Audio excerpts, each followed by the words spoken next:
মধ্যপ্রাচ্যে চলমান সংঘাতে ফ্লাইট স্থগিত হওয়ায় দুবাইয়ে আটকে পড়া ১৮৯ বাংলাদেশি দেশে ফিরেছেন। সকাল ৭টা ৭ মিনিটে ইউএস বাংলা এয়ারলাইন্সের একটি বিশেষ ফ্লাইট হজরত শাহজালাল আন্তর্জাতিক বিমানবন্দরে অবতরণ করে। এর আগে এক বিজ্ঞপ্তিতে এয়ারলাইন্সটি জানায়, আমিরাতে আটকে থাকা বাংলাদেশিদের দেশে ফিরিয়ে আনতে ঢাকা, চট্টগ্রাম, আবুধাবি, ঢাকা রুটে একটি বিশেষ ফ্লাইট পরিচালনা করা হয়েছে।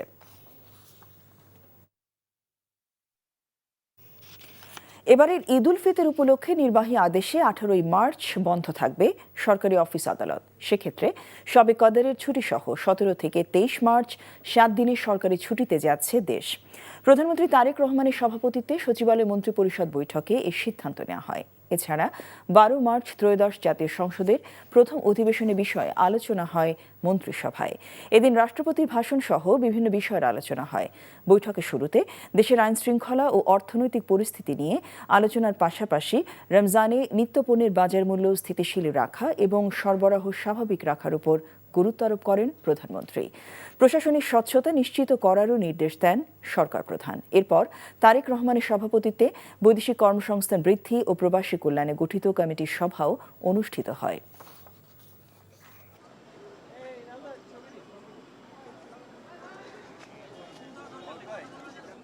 আগামী ১২ তারিখে জাতীয় সংসদের প্রথম অধিবেশন বসতে যাচ্ছে এবং প্রথম অধিবেশনে সরকারি দল হিসাবে, সরকার হিসাবে আমাদের যে সমস্ত সংশ্লিষ্টতা আছে সেই সব বিষয়ে মন্ত্রিপরিষদ একটা প্রস্তুতি গ্রহণ করেছে। সামনে ঈদের ছুটি, এই দুটোরই বৃহত্তর আলোচনা। জি, 18 মার্চ থেকে ছুটি, এটা সিদ্ধান্ত হয়েছে। জুলাই গণ অভ্যুত্থানে প্রথম শহীদ রংপুরে বেগম রোকেয়া বিশ্ববিদ্যালয়ের ছাত্র আবু সাইদকে হত্যা মামলার রায় ঘোষণা করা হবে ৯ এপ্রিল। বিচারপতি নজরুল ইসলাম চৌধুরী নেতৃত্বাধীন ৩ সদস্যের আন্তর্জাতিক অপরাধ ট্রাইব্যুনাল ২ রায়ের দিন ধার্য করেন। ট্রাইব্যুনালের অন্য ২ সদস্য হলেন বিচারক মোহাম্মদ মঞ্জুরুল বাসিত এবং বিচারক নূর মোহাম্মদ শাহরিয়ার কবির। এর আগে রাষ্ট্র ও আসামি পক্ষের যুক্তিতর্ক শুনানি শেষে গত ২৭ জানুয়ারি মামলাটি রায়ের জন্য অপেক্ষমান রাখা হয়। আবু সাইদ হত্যার ঘটনায় মানবতা বিরোধী অপরাধের মামলায় গত বছরের ৩০ জনের বিরুদ্ধে আনুষ্ঠানিক অভিযোগ আমলে নেয় ট্রাইব্যুনাল।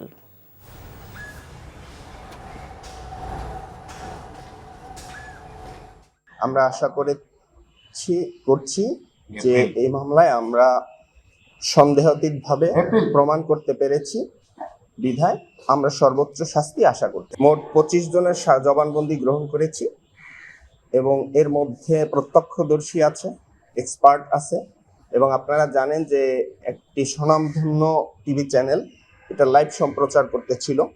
যেই সাংবাদিক এই লাইভ সম্প্রচার করতেছিল উনিও এসেছেন এবং আবু সাইদের সাথে একত্রে গুলিবিদ্ধ হয়েছে এমন সাক্ষীরাও এসে এখানে জবানবন্দি দিয়েছেন। বাংলাদেশ ব্যাংকের স্বাধীনতা ও নিরপেক্ষতা নিশ্চিত করতে নবনিযুক্ত গভর্নরের নিয়োগ বাতিলের দাবি জানিয়েছে ট্রান্সপারেন্সি ইন্টারন্যাশনাল বাংলাদেশ টিআইবি। রাজনীতিতে দুর্নীতি বিরোধী সংস্থাটি কেন্দ্রীয় কার্যালয়ে আয়োজিত সংবাদ সম্মেলনে সংস্থার নির্বাহী পরিচালক ডক্টর ইফতেখারুজ্জামান বলেন, কেন্দ্রীয় ব্যাংকে এমন একজনকে নিয়োগ দিতে হবে যিনি স্বার্থের ঊর্ধ্বে থেকে কাজ করবেন। বাংলাদেশ ব্যাংকের গভর্নর হওয়ার মতো যে যোগ্যতা ও দক্ষতা এবং স্বচ্ছতা থাকা দরকার তা নবনিযুক্ত গভর্নরের ক্ষেত্রে অনুপস্থিত। অর্থনৈতিক ক্ষেত্রে স্বচ্ছতা, জবাবদিহিতা নিশ্চিতের লক্ষ্যে গভর্নরকে সরিয়ে দেওয়ার দাবি করে টিআইবি।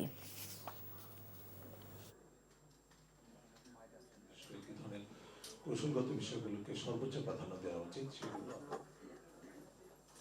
এই নেতৃত্ব এই গভর্নর নিয়োগ বাতিল করে নতুন করে উপযুক্ত গভর্নর নিয়োগ দিতে হবে। বাংলাদেশ ব্যাংক অর্ডার 1972 সংশোধন করে বাংলাদেশ ব্যাংকের শীর্ষ পদে নিয়োগ অপসারণ প্রক্রিয়া, স্বচ্ছ কাঠামো প্রবর্তন, পরিচালনা পর্ষদে সরকারের প্রতিনিধিত্ব কমানো এবং স্বাধীন বিশেষজ্ঞ সদস্য বাড়ানোর উদ্যোগ গ্রহণ করতে হবে। নির্বাচনে ইঞ্জিনিয়ারিং এর রাজসাক্ষী পেয়েছে জামায়াত, এমন মন্তব্য করেছেন দলটির নায়েবে আমির সৈয়দ আব্দুল্লাহ মোহাম্মদ তাহের। দুপুরে জামায়াতের কেন্দ্রীয় কার্যালয়ে অনুষ্ঠিত এক সংবাদ সম্মেলনে তিনি বলেন, নির্বাচনে ইঞ্জিনিয়ারিং হয়েছে সাবেক উপদেষ্টা সৈয়দ রিজওয়ান হাসানের সম্প্রতি বক্তব্যে তা স্পষ্ট। অভিযোগ করেন, পররাষ্ট্রমন্ত্রী খলিলুর রহমান নিরাপত্তা উপদেষ্টা থাকা অবস্থায় নতুন সরকারকে সুবিধা দিয়েছেন, তাই তাদের জিজ্ঞাসাবাদের মাধ্যমে সরকারকে প্রকৃত তথ্য বের করে আনার দাবি জানান তিনি। এছাড়া নির্বাচনের পর জুলাই সনদ আইনি বা সাংবিধানিক বৈধতা দিতে হবে এমন অঙ্গীকার করে ফ্যাসিবাদ বিরোধী সব দল স্বাক্ষর করেছে। কিন্তু আদালতকে ব্যবহার করে জনগণের রায় অবজ্ঞা করার চেষ্টা করেছে সরকার, এমন অভিযোগ জামায়াত নেতার। গতকালকে আমরা একটা রাজ সাক্ষী পেয়েছি। সেই রাজ সাক্ষীর নাম হচ্ছে সাবেক উপদেষ্টা অ্যাডভোকেট রিজওয়ানা। তিনি একটা সাংবাদিকের সাথে কথা বলে এটা প্রকাশ করেছেন যে আমরা যারা তার ভাষা নারীদের উপযুক্ত অধিকারকে নিশ্চিত করতে পারে নাই, তারা বিরোধী দলে থাকলেও আমরা কিন্তু তাদেরকে মূলধারা বা প্রধান শক্তি হিসাবে আমরা আসতে দিই। রাজধানী খিলগাঁওয়ের গোড়ানে একটি স্বর্ণের দোকান থেকে 100 ভরি স্বর্ণ এবং টাকা লুটের অভিযোগ উঠেছে। এ বিষয়ে জানতে যুক্ত হচ্ছে আমাদের স্টাফ করেসপন্ডেন্ট নাহিদ প্রিন্সের সাথে। নাহিদ, স্বর্ণের দোকানে ডাকাতির ঘটনার কি তথ্য আছে আপনার কাছে, আমাদেরকে জানাবেন।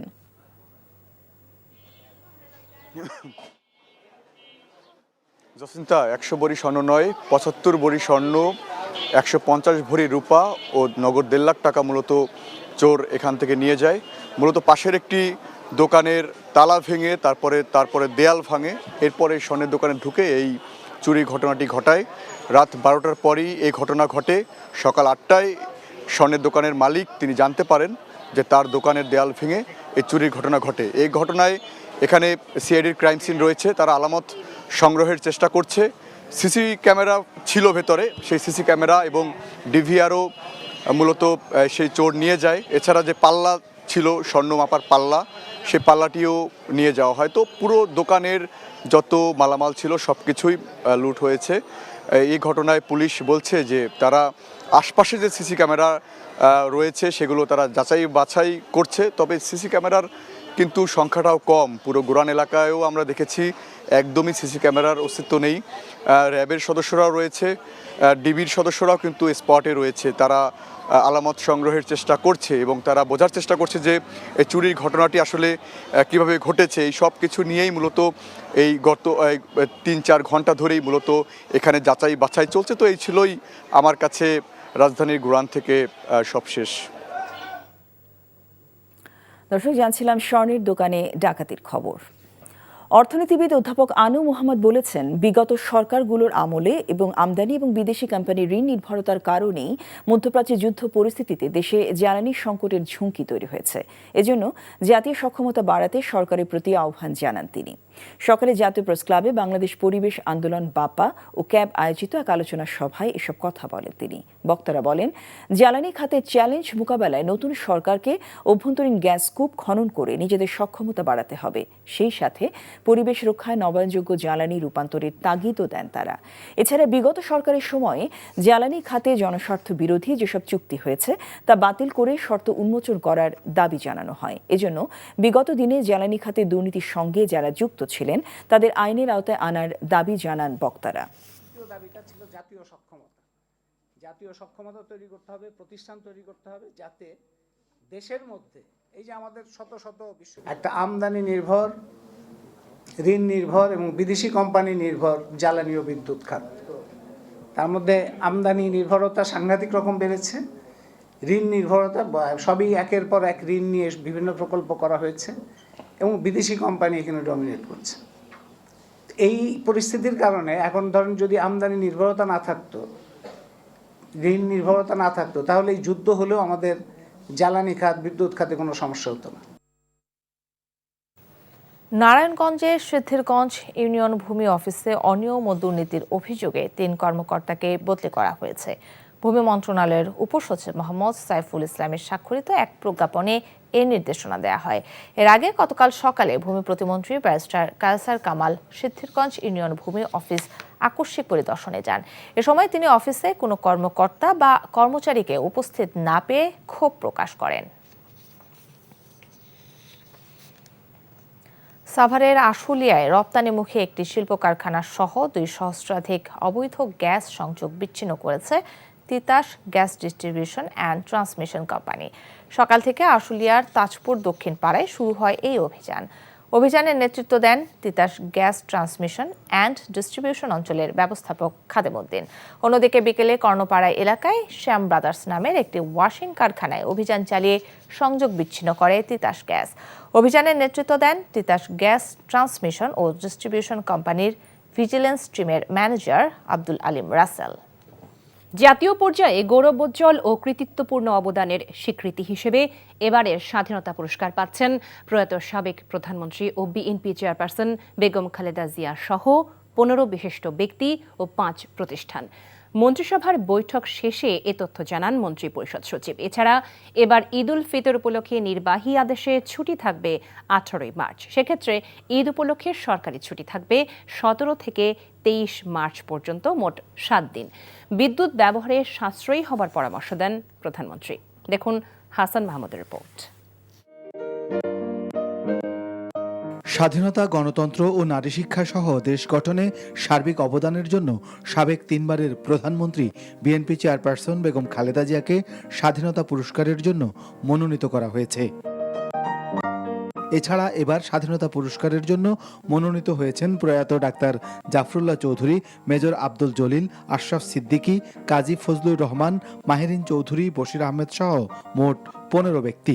ঢাকা মেডিকেল কলেজ হাসপাতাল, পিকেএসএফ, এসওএস শিশুপল্লী, গণস্বাস্থ্য সহ মোট 5টি প্রতিষ্ঠান পেয়েছে পুরস্কারের মনোনয়ন। প্রধানমন্ত্রী তারেক রহমানের সভাপতিত্বে অনুষ্ঠিত মন্ত্রিসভার বৈঠক শেষে এ তথ্য জানান মন্ত্রিপরিষদ সচিব।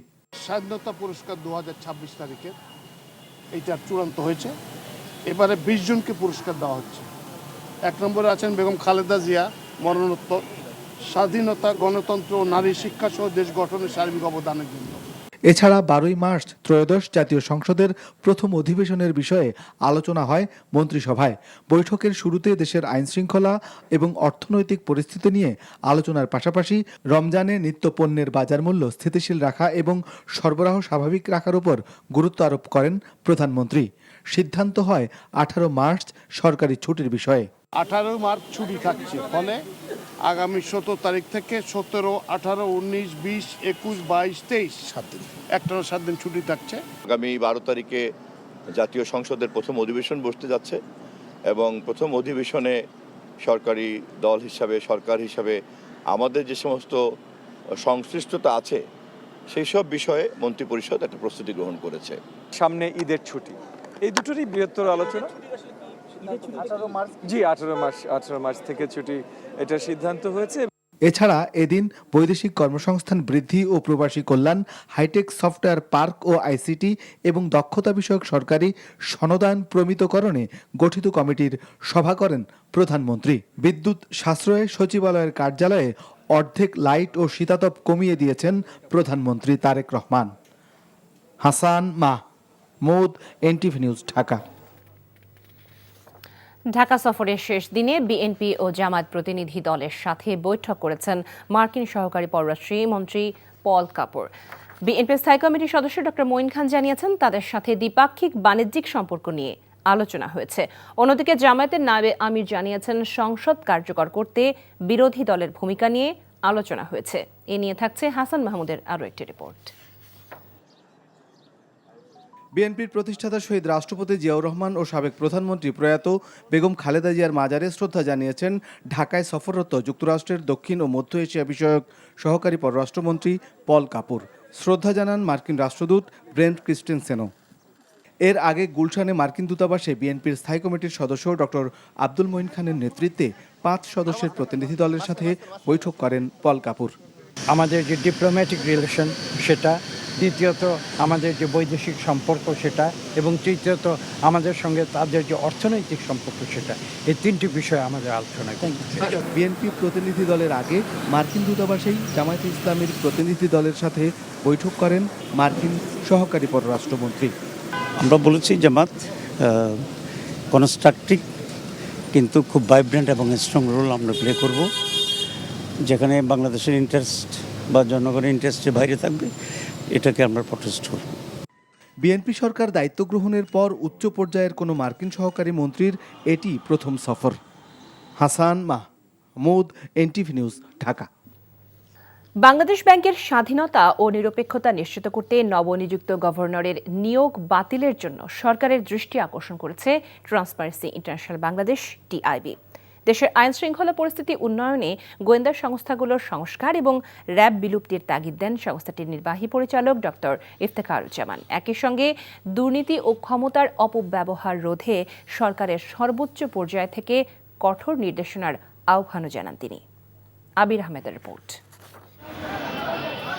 এভাবেই অনেকটা জোরপূর্বকভাবে বাংলাদেশ ব্যাংকের পদ থেকে সরিয়ে দেওয়া হয় সাবেক গভর্নর ও তার উপদেষ্টাকে।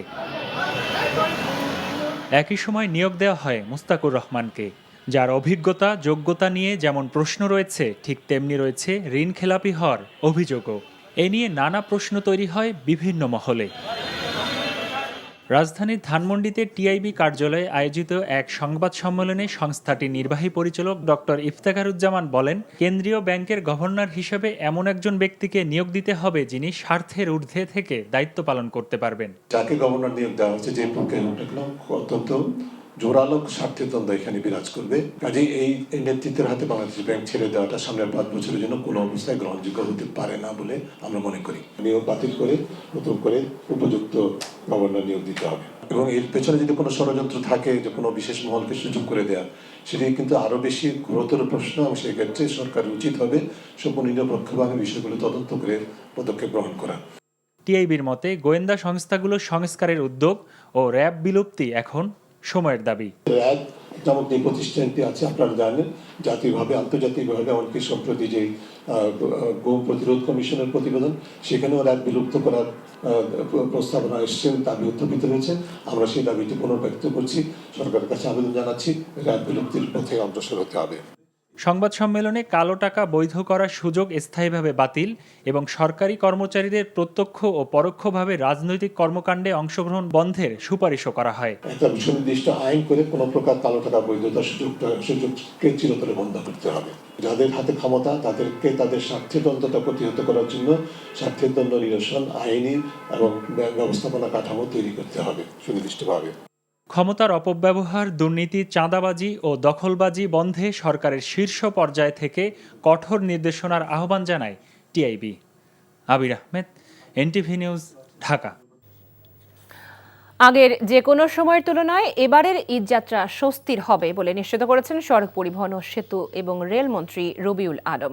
আজ সচিবালয়ে ঈদযাত্রা নির্বিঘ্ন করার লক্ষ্যে অনুষ্ঠিত এক বৈঠকে তিনি এমন নিশ্চয়তা দেন। বৈঠকে সংশ্লিষ্ট সরকারি সংস্থাগুলোর প্রতিনিধিরা ছাড়াও পরিবহন মালিক শ্রমিক সংগঠনের নেতারাও যোগ দেন। ঈদযাত্রা নির্বিঘ্ন করতে বৈঠকে 28টি সিদ্ধান্ত নেওয়া হয়। 16 মার্চ থেকে ধাপে ধাপে তৈরি পোশাক কারখানার শ্রমিকদের ছুটি দেওয়া হবে বলেও সিদ্ধান্ত নেওয়া হয় এই বৈঠকে। টোল দেয়াকে কেন্দ্র করে এক ধরনের যানজট তৈরি হয় বলে আগে থেকেই টোল আদায় করা যায় কিনা সে বিষয়ে আলোচনা হচ্ছে বলে জানান সড়কমন্ত্রী। নিশ্চিত গতবার মোটামুটি ভালোভাবেই সেটা সফল হয়েছে, এবার আরও ভালোভাবে করতে আমরা সক্ষম হব বিধায় মনে করছি এবং সেই প্রস্তুতি আমরা ইতিমধ্যে গ্রহণ করেছি। কোনো অবস্থাতে কোনো ধরনের অনৈতিক সুবিধা ঈদযাত্রাকে কেন্দ্র করে গড়ে ওঠার সুযোগ নেই। সব বিভাগ অঙ্গীকার করেছে আগের যে কোনো সময়ের চেয়ে বেশি তৎপর থাকবে, সেই প্রস্তুতিও তারা গ্রহণ করেছে এবং আমরা মনে করছি একটা স্বস্তির ঈদযাত্রা নিশ্চিত করবার জন্য যার যার অবস্থান থেকে যে দায়িত্ব আছে তা পালন করতে সবাই সক্ষম হবে। নাগরিক সমস্যা সমাধান ও আধুনিক নগর ব্যবস্থাপনা তৈরির লক্ষ্যে নাগরিক সেবা অ্যাপ চালু করেছে জামাতে ইসলামী ঢাকা মহানগর উত্তর। রাজধানীর বাড়িধারায় এক অনুষ্ঠানে দলের কেন্দ্রীয় নির্বাহী পরিষদের সদস্য ও ঢাকা মহানগর উত্তরের আমির জনবান্ধব অ্যাপটি উদ্বোধন করেন। এ সময় তিনি বলেন, নগরবান্ধব রাজনৈতিক সংগঠন হিসেবে সকল নাগরিকদের সমস্যা সমাধান করতে অ্যাপের মাধ্যমে সেবা চাইতে পারবে নগরবাসী। রাজধানীর যে কোনো নাগরিক সমস্যা সমাধানে এটি কার্যকর ভূমিকা রাখবে বলে আশা প্রকাশ করে জামাত ইসলামের ঢাকা মহানগর উত্তরের নেতারা। রাজধানী খিলগাঁওয়ে দেয়াল কেটে একটি জুয়েলারি দোকানে দুর্ধর্ষ চুরির ঘটনা ঘটেছে। গোরান টেম্পো স্ট্যান্ড এলাকার আশিকের রসুল জুয়েলার্স থেকে প্রায় 75 ভরি সোনা, 150 ভরি রূপা এবং নগদ 1.5 লাখ টাকা লুট করে নিয়ে গেছে চোর চক্র। দোকান মালিকদের দাবি, ঘটনা লুকাতে সিসিটিভি ফুটেজের ভিডিআরও নিয়ে গেছে তারা। এই ঘটনায় জড়িতদের শনাক্তে কাজ শুরু করেছে পুলিশ সহ গোয়েন্দা সংস্থার বিভিন্ন ইউনিট। বিস্তারিত দেখুন নাহিদ প্রেসের প্রতিবেদনে। রাজধানীর খিলগাঁওয়ের ব্যস্ততম এলাকা গ্র্যান্ড টেম্পো স্ট্যান্ড। বুধবার রাতে আশেকে রাসুল জুয়েলার্স নামের এই ছোট্ট দোকানটিতে হানা দেয় সংঘবদ্ধ চোর চক্র। তবে সরাসরি নয়, চোরেরা প্রথমে পাশের একটি হোমিওপ্যাথি দোকানের তালা ভেঙে ঢুকে পড়ে। এরপর ওই দোকানের দেয়াল ভেঙে সুকৌশলে প্রবেশ করে জুয়েলারি দোকানে। দোকানের মালিকের দাবি, সিন্দুক ভেঙে চোরেরা নিয়ে গেছে প্রায় ৭৫ ভরি স্বর্ণালংকার ও ১৫০ ভরি রূপা। এছাড়াও ক্যাশ থেকে লুট করেছে টাকা। দোকানে স্বর্ণ ছিল ৭৫ ভরি, রূপা ছিল ১৫০ ভরি প্লাস, আর ১,৪০,০০০ টাকা ছিল। ওগুলো সবগুলোই নিয়ে গেছে। চুরিটা হয়েছে পাশের দোকানের তালা ভাঙা, ওয়াল ভাঙছে, ভাঙার পরে আমার দোকানে ঢুকছে, ঢুকার পরে আমার লকার ভাঙছে, তারপর লকার থেকে সবকিছু নিয়ে গেছে। চুরির এই ঘটনায় এলাকায় আতঙ্ক ছড়িয়ে পড়েছে। খবর পেয়ে ঘটনাস্থলে এসে কাজ শুরু করেছে আইন শৃঙ্খলা বাহিনীর বিভিন্ন ইউনিট। আমরা চোরকে শনাক্ত তথ্য উদ্ঘাটন এবং চোরকে শনাক্ত করার জন্য আমরা চেষ্টা করতেছি। এখানে অবশ্যই একাধিক লোক জড়িত। আমরাও সিসিটিভি ফুটেজ খুঁজতেছি, কিন্তু খুব বেশি সিসিটিভি ফুটেজ পাচ্ছি না। বা দোকানের মালিক দাবি করছেন ওনার দোকানে একটা সিসিটিভি ছিল, ওটা ডিবিআর সহ দুর্বৃত্তরা নিয়ে চলে গেছে। স্থানীয় ব্যবসায়ীদের দাবি, এলাকায় নিরাপত্তা ব্যবস্থা জোরদার করতে হবে, একই সাথে চোর চক্রকে গ্রেপ্তার করতে হবে। Nahid Prince, NTV news, Dhaka. অর্থনীতিবিদ অধ্যাপক আনু মোহাম্মদ বলেছেন, বিগত সরকারগুলোর আমদানি ও বিদেশি কোম্পানির ঋণ নির্ভরতার কারণেই মধ্যপ্রাচ্যের যুদ্ধ পরিস্থিতিতে দেশে জ্বালানি সংকটের ঝুঁকি তৈরি হয়েছে। এজন্য জাতীয় সক্ষমতা বাড়াতে সরকারের প্রতি আহ্বান জানান তিনি। সকালে জাতীয় প্রেসক্লাবে বাংলাদেশ পরিবেশ আন্দোলন, বাপা ও ক্যাব আয়োজিত এক আলোচনা সভায় সব কথা বলেন তিনি। বক্তারা বলেন, জ্বালানি খাতের চ্যালেঞ্জ মোকাবিলায় নতুন সরকারকে অভ্যন্তরীণ গ্যাসকূপ খনন করে নিজেদের সক্ষমতা বাড়াতে হবে। সেই সাথে পরিবেশ রক্ষায় নবায়নযোগ্য জ্বালানি রূপান্তরের তাগিদও দেন তারা। এছাড়া বিগত সরকারের সময়ে জ্বালানি খাতে জনস্বার্থ বিরোধী যেসব চুক্তি হয়েছে তা বাতিল করে শর্ত উন্মোচন করার দাবি জানানো হয়।